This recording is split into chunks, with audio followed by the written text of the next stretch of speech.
Nova série de mensagens, Graça Irresistível. Uma mensagem que transcende o tempo e o espaço, alcançando corações e transformando vidas.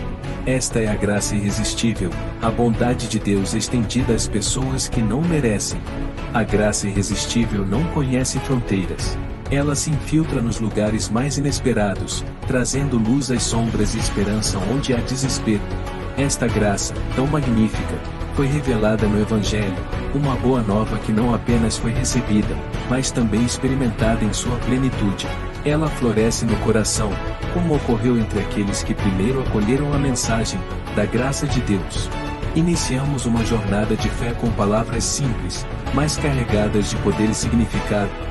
Este é o Evangelho da Cruz que chegou até nós. Abra seu coração e deixe o Espírito Santo falar com você. Receba mais uma mensagem da série, hoje com o tema Graça Inesgotável.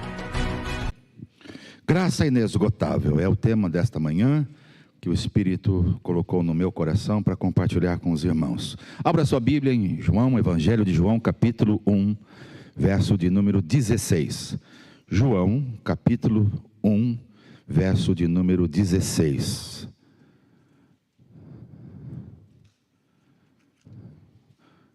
João 1,16. A palavra de Deus diz assim: todos recebemos da sua plenitude, graça sobre graça. É apenas uma frase que dá para a gente ler todos em voz alta. Vamos juntos no 3? 1, 2, 3. Todos recebemos da sua plenitude, graça, novamente, todos da sua plenitude, graça sobre graça. É sobre isso que eu pretendo compartilhar nesta manhã. Quando o Espírito Santo usa aqui o apóstolo João para mencionar graça, e não só graça, graça sobre graça. Por isso, o tema que eu coloquei como sugestão, graça inesgotável. O que nós precisamos entender em primeiro lugar? Duas coisas muito simples. Primeiro,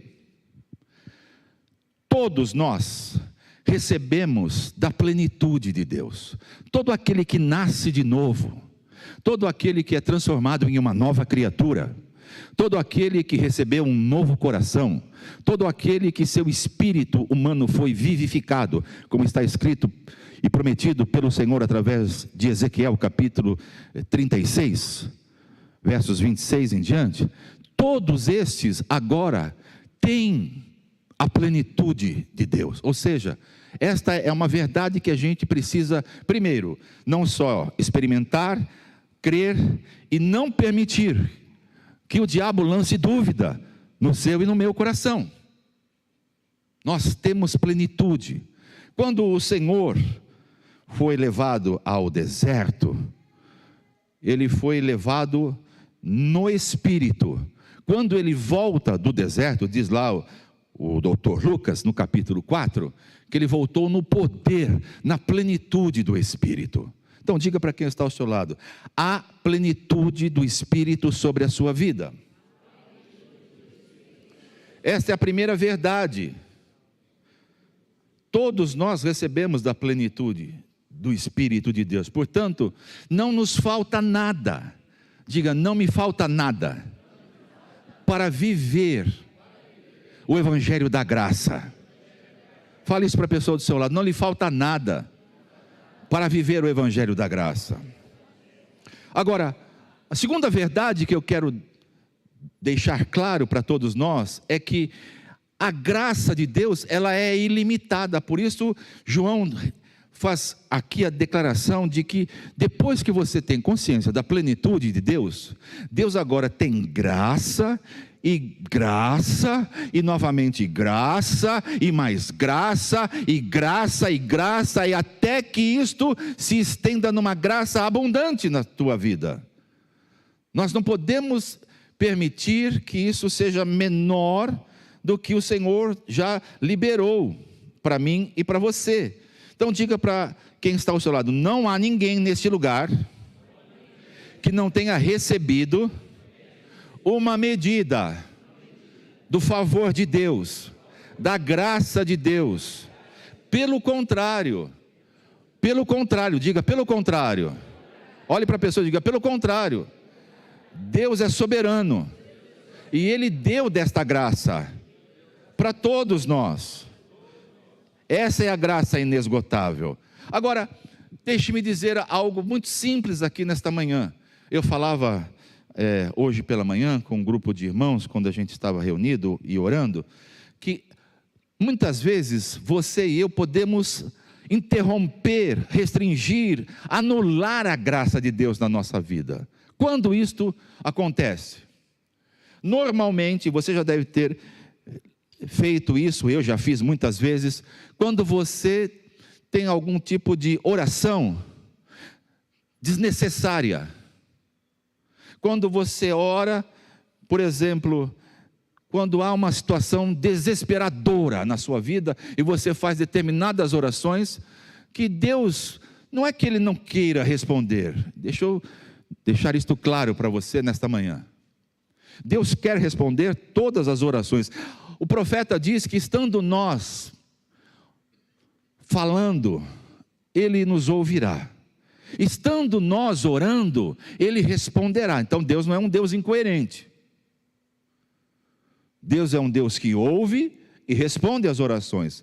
Agora, o problema, se tratando de graça inesgotável e graça sobre graça, é que muitas vezes nós já recebemos a medida de graça e determinadas orações que fazemos é que impedem o fluir da graça de Deus. Por exemplo, o Senhor usou Moisés. Usou quem? Moisés.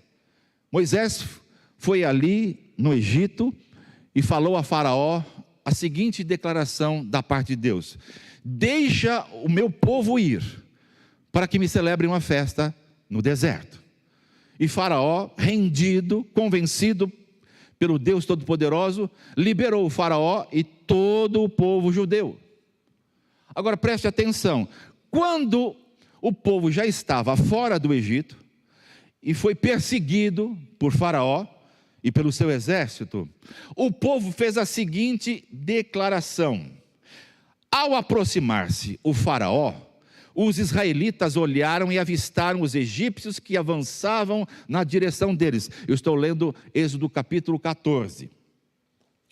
Aterrorizados, clamaram ao Senhor, disseram a Moisés: foi por falta de túmulos no Egito que vocês nos trouxe para morrermos no deserto? O que você fez conosco, tirando-nos de lá? O Senhor então disse a Moisés: por que você está clamando a mim? Diga aos israelitas que sigam avante. Êxodo 14, versos 10 ao 15. O que é que impediu o fluxo da graça no ministério de Moisés, em relação à pressão que ele estava ali vivendo naquele momento? Ele se sentiu temeroso. Ele disse: que bobagem eu fiz. Eu tirei aquele povo de lá e agora eles irão morrer aqui. E no desespero, Moisés ora. Como você já fez esta oração em alguns momentos em que você se viu desesperado. Senhor, tem misericórdia. Senhor, socorre-me. Quantos já fizeram esse tipo de oração? Todos sinceros já fizeram isto. E o Senhor então responde a Moisés da seguinte forma: Moisés, por que você está clamando a mim? Eu já dei a graça a você. A graça foi você tirar aquele meu povo do Egito. A graça foi você ser o libertador que eu usei para Faraó liberar o meu povo. Agora que você está diante do mar, você está acuado, você está se sentindo amedrontado, você está desesperado. Moisés, não precisa clamar a mim. A minha graça, ela continua sendo abundante. A minha graça, ela não foi só para aquele momento. A minha graça, ela foi ali para Faraó, ela continua aqui no deserto, ela vai se manifestar no mar, e você vai entrar com aquele povo na terra de Canaã. Esse era o propósito, era a promessa de Deus. Pena que aquele povo não entendeu isso. E daquela multidão, dos mais de 4 milhões de egípcios, só 2 entraram. O nome deles era Josué e Calebe. Quando é que a graça de Deus pode ser interrompida na minha e na sua vida? Quando nós fazemos determinadas orações que vão contra aquilo que Deus já fez. Deus já deu do Espírito. Você sabia disso? E Deus dá do seu Espírito todos os dias, como nesta manhã Ele está dando a mim e a você. Diz a Escritura em Gálatas capítulo de número 3. Ele dá do seu Espírito. Por vezes a gente faz determinadas orações. Você está diante de uma pessoa, de um irmão na célula, ou aqui, que está vivendo um drama, vivendo um momento difícil, seja na sua saúde, seja nas suas emoções, seja em qualquer área da vida, e você diz assim: Senhor, bem que eu gostaria que o Senhor agora manifestasse sua graça, seu poder, para curá-lo, para libertá-lo, para levantá-lo, para animá-lo. E você faz essa oração até com sinceridade. Ah, Senhor, bem que o Senhor poderia agir nessa hora, e eu ver, Senhor, o teu mover, a tua graça sobre essa situação pela qual eu estou orando. Esta é uma oração errada. A gente deveria dizer assim: Senhor, enquanto eu oro, o Senhor continuará agindo na vida de todos aqueles que creem em Ti. Enquanto, Senhor, eu oro, vai movendo, Senhor, e vai ali, Senhor, realizando os sinais, prodígios e maravilhas que a Tua palavra assim declara. Senhor, a graça que um dia foi dada, ela não se esgota. A graça que um dia o Senhor deu à sua igreja, ela continua valendo para o dia de hoje. Portanto, Senhor, manifesta o Teu poder nesta situação agora, para a glória do Teu nome. Você consegue ver a diferença dessas duas orações? Uma você diz assim: ah, Senhor, bem que o Senhor poderia. Pronto, você interrompe a graça de Deus, porque o Senhor já manifestou isso há mais de 2000 anos. Há mais de 2000 anos, Ele já colocou a sua graça à disposição da igreja. Diga para quem está ao seu lado: você está vivendo a época da graça. Até eu fiquei pensando, sabe, Felipe, quando você estava cantando aqui, aquele louvor bonito, lindo, maravilhoso, quando a frase diz assim, que o Senhor, Ele é Senhor das leis. É verdade, Ele estabeleceu as leis lá no Sinai, mas Ele é o Senhor da graça, porque a lei foi dada, sabe por qual motivo, irmãos? A lei foi dada para conduzir o homem, o ser humano, que não tinha coração. A lei foi dada para a dureza de coração do homem daqueles dias. Mas em Jesus, Ele não só estabeleceu, cumpriu a lei, e deu agora então acesso a mim e a você, a graça a qual eu e você estamos firmes. Então a gente precisava até corrigir esse erro teológico. Ele não é só o Senhor das leis. Ele deu as leis por causa da dureza do coração. Ele deu carta de divórcio por conta da dureza do coração. É o que diz a Escritura. Ele estabeleceu os 10 mandamentos porque o homem não tinha natureza e coração. Mas agora você e eu não vive debaixo da lei. Você vive debaixo da graça. Aonde o pecado entrou, superabundou a graça de Deus. Amém? Você crê nisto? Por que você não aplaude ao Senhor pela graça que há na sua vida e na igreja dos nossos dias, há 2000 anos?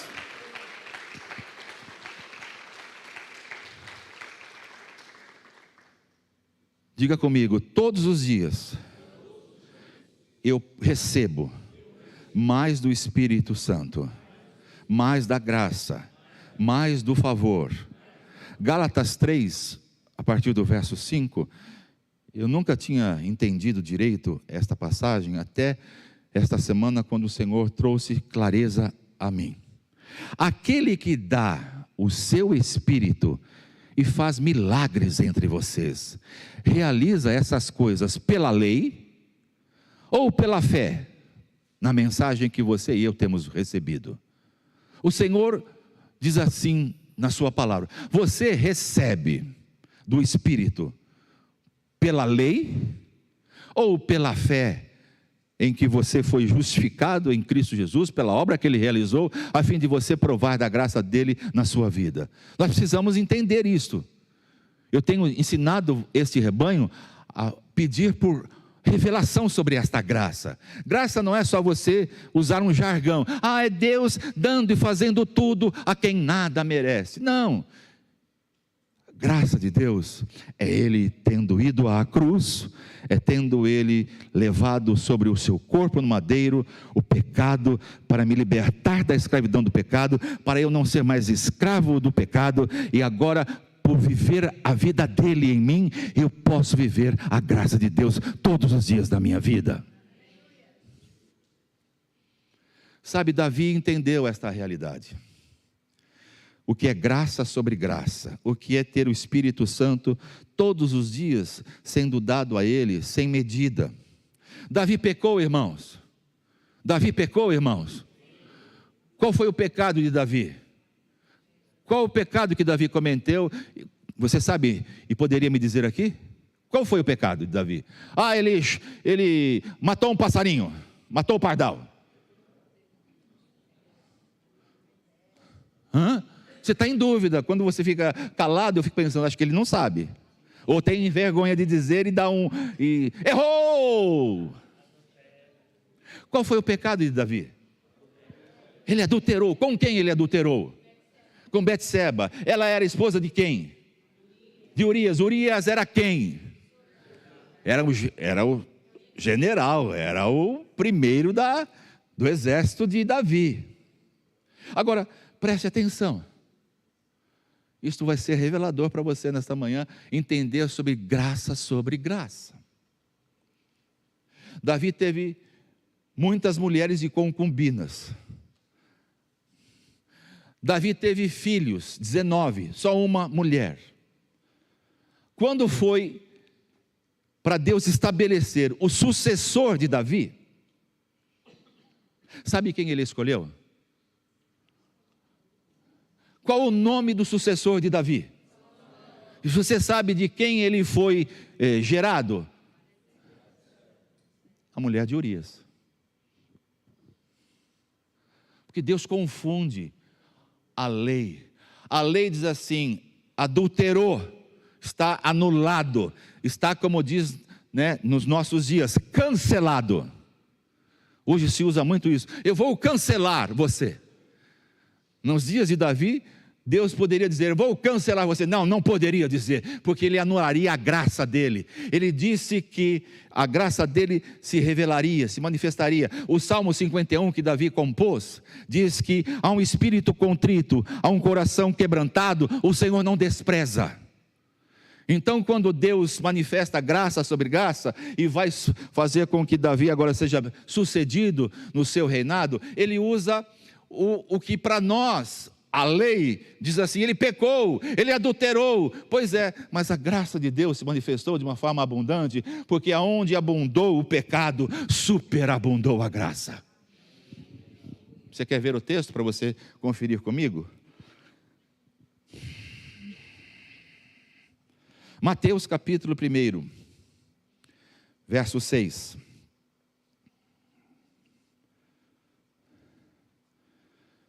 Mateus 1, 6. Jessé gerou o rei Davi. Davi gerou Salomão. Conclua o versículo.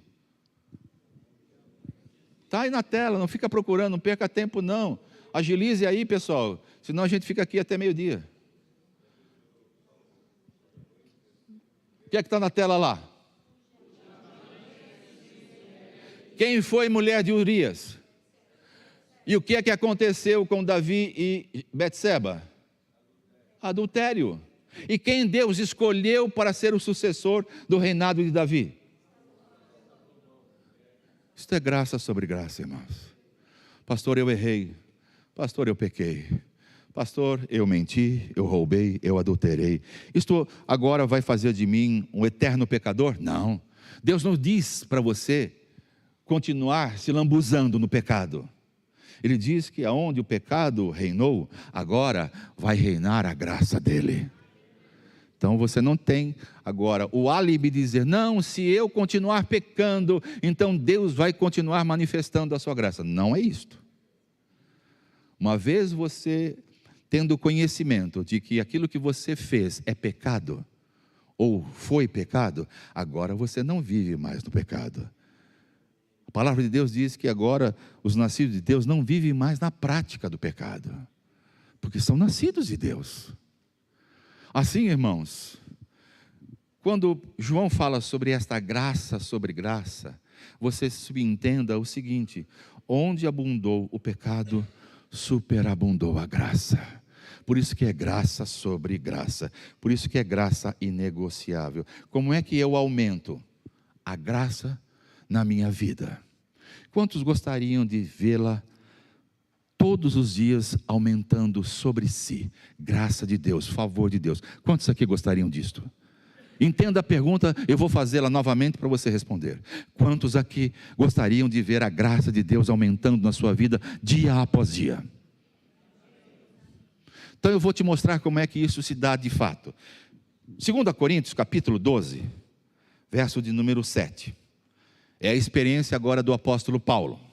E ele deixa-nos o seguinte testemunho: para evitar, verso 7, que eu me exaltasse por causa da grandeza dessas revelações, foi-me dado um espinho na carne. O nome desse espinho na carne era um mensageiro de para me atormentar. Deixa eu contextualizar você para você entender aqui. Paulo foi um plantador de igrejas. Aonde Paulo ia plantar igrejas, haviam pessoas que, sem discernir, eram instrumentos, eram mensageiros. As pessoas não eram Satanás, fique bem claro isto. Mas elas eram usadas por Satanás para se opor a Paulo, para dizer às pessoas daquela cidade, daquela região, que os judeus acreditavam na lei, e o que Paulo vinha ensinando era contra o que eles haviam aprendido a vida toda. Então Paulo tinha um espinho na carne. O espinho na carne chama-se mensageiro de Satanás para atormentar. Continuando, 3 vezes. Quantas vezes? 3 vezes. Faz assim com a sua mão. 3 vezes. 3 vezes pedi ao Senhor que o tirasse de mim. Paulo já estava cansado. Paulo já estava esgotado. Paulo já não aguentava mais. Vou plantar igreja, estou servindo a Deus. E levante na minha vida, e levante no meu ministério. Até que ele diz assim, para testemunho nosso: eu, porém, ou melhor, ele, porém, o Senhor Jesus, me disse: a minha graça é suficiente para você, querido Paulo, pois o meu poder se aperfeiçoa na fraqueza. E o verso de número 9 diz assim: portanto, eu me gloriarei ainda mais alegremente nas minhas fraquezas, para que o poder de Cristo repouse em mim.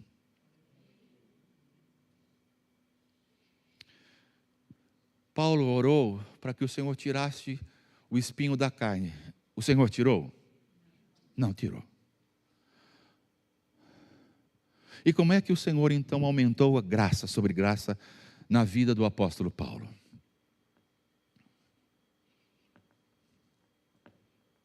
Como isso se dá?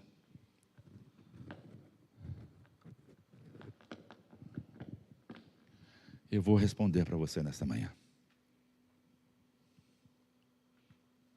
O texto diz que o Senhor falou a Paulo: Paulo, a minha graça te basta, porque o meu poder, é aqui que está a chave. A palavra poder significa dunamis, dinamite. Quando o Senhor diz nos evangelhos que ele realizava milagres poderosos, era o dunamis, era a dinamite que havia nele, porque ele era homem como eu e você. A diferença de Jesus é que ele não nasceu sob a escravidão do pecado, ele veio sem pecado. Mas o que fazia ele? Curar as pessoas, libertar as pessoas, viver a graça sobre graça abundantemente no seu ministério, era o poder de Deus. O que Paulo está dizendo para mim e para você nesta manhã é: Deus quer aperfeiçoar a graça dele na sua e na minha vida. Quando? Quando você reconhece sua fraqueza. Quando você diz: eu tenho limites ou limitações, e eu não consigo vencer esta situação. Eu não consigo vencer a irritabilidade para os irritadinhos. Eu não consigo vencer essa situação que me faz viver em derrota. Seja, por exemplo, pessoas que comumente ficam doentes, não vencem a doença, não vencem a enfermidade. Pessoas que são derrotadas na sua vida profissional, não conseguem alçar voos maiores na sua vida profissional. Pessoas que, por vezes, não desenvolvem sua vida espiritual. Fraquezas, pessoas que oram constantemente sobre isso, pessoas que jejuam a respeito de determinadas situações pessoais. E Paulo vem nesta manhã pelo Espírito Santo e ensina a igreja de Jesus como é que a gente vence, como é que a gente ultrapassa, como é que a gente se torna vitorioso. É quando você reconhece que é fraco, é quando você reconhece que não pode, é quando você diz: eu não consigo, mas aquele que habita em mim pode todas as coisas. Como é que eu aumento a graça? Como é que esta graça vem na minha vida, como diz João, graça sobre graça, graça inesgotável. Nesta manhã eu quero desafiar você a entender esse processo. E muitas vezes você é a pessoa que mais impede o fluir da graça. O problema não está com Deus. O problema não está com o Espírito Santo. O problema não está na igreja. O problema não está na pessoa. O problema está em mim e em você. Em cada um de nós. Que limita, que faz muitas vezes orações sem nexo. Como no desespero Moisés fez. Como é que eu aumento esta graça? Como é que eu aplico esta graça na minha vida todos os dias? Visto que o Espírito é dado todos os dias. Pessoas que, como a gente por vezes até ensinou no passado, e isto foi errado, isto foi lei. Não, o Espírito Santo habita, é verdade, ele habita, mas agora ele quer aumentar na minha e na sua vida. Ele quer todos os dias se revelar a mim e a você, na medida em que você lê a palavra, na medida em que você ora, na medida em que você busca, na medida em que você adora, na medida em que você faz as coisas que no reino espiritual atraem o Espírito Santo, ele vai aumentar na sua vida. Ele vai se manifestar na sua vida. Pessoas que vivem constantes conflitos na família. Pastor, é incrível.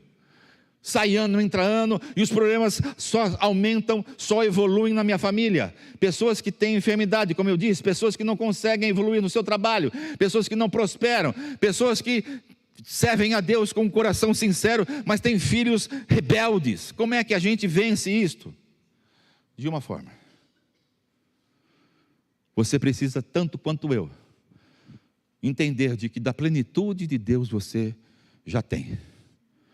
Não há nada que Deus vá fazer mais do que Ele já tenha feito.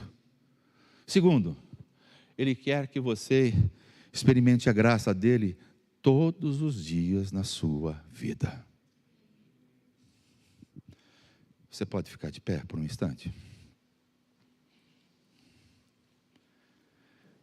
Pastor, então como é que eu faço essa graça fluir todos os dias? Preste atenção aqui no que eu vou dizer. Preste muita atenção.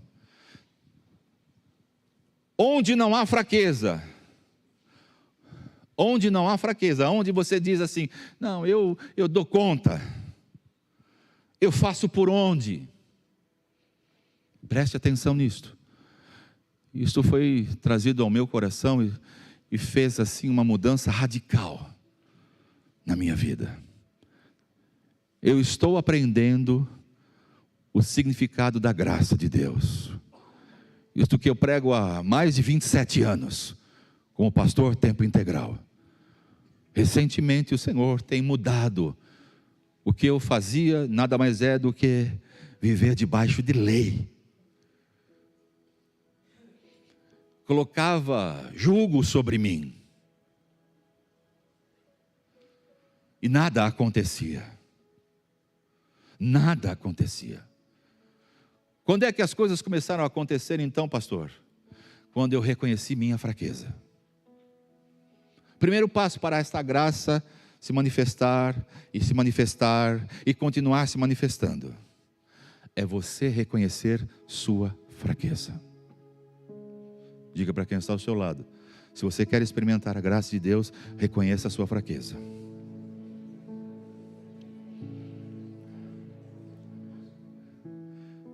Onde não há fraqueza, o poder e a graça de Deus não pode fluir. Será que nós entendemos isso nesta manhã?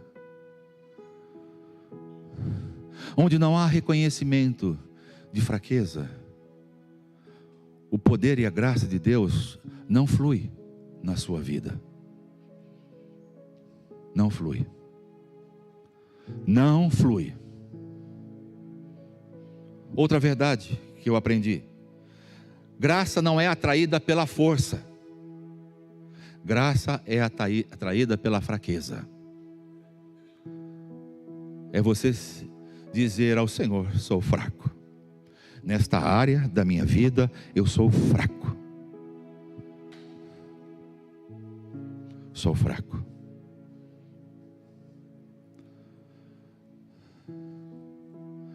Sabe como o diabo tenta nos paralisar? Eu tenho descoberto da seguinte forma: nós sempre tentaremos mostrar o nosso melhor. Nós não queremos que as pessoas conheçam nossas fraquezas.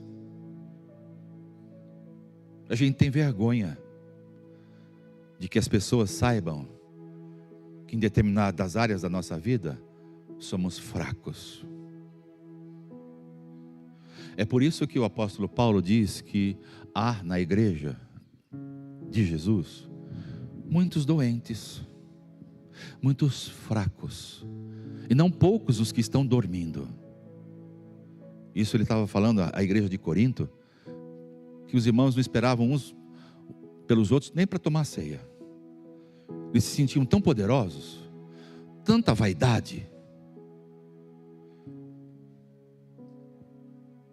Pessoas que têm dificuldade de reconhecer as suas fraquezas impede o fluir da graça de Deus. Eu já vivi isso por algum momento, achando que eu dava conta, que eu poderia fazer, que eu não precisava do Espírito Santo, muito menos dos irmãos. Segunda constatação: a graça não é atraída pela força. E quando eu reconheci isto, eu fui derrubado. Me levou ao pó. Eu chorei, eu me humilhei e disse: Senhor, quer dizer que eu sou o impeditivo da tua graça se manifestar? Senhor, quer dizer então que pelo fato de eu tentar ser forte, eu estou impedindo o agir? Sabe o pai de família que chega em casa e diz assim: aqui tem homem, pode deixar, eu vou mudar essa situação. Estou dando um exemplo. Pessoas assim impedem o agir da graça de Deus. Pessoas que, como citei, não diz: esposa, filhos, unam-se comigo, sou fraco, não consigo liderar, não consigo organizar as finanças, não consigo crescer espiritualmente. Quando você faz esta mudança e verbaliza isto, reconhecendo que é fraco em determinadas áreas da sua vida, então você vai provar o que diz João 1,16: da plenitude de Deus todos nós recebemos graça sobre graça. Você tem fraquezas? Você tem fraquezas na sua vida? Você reconhece áreas em que você é fraco?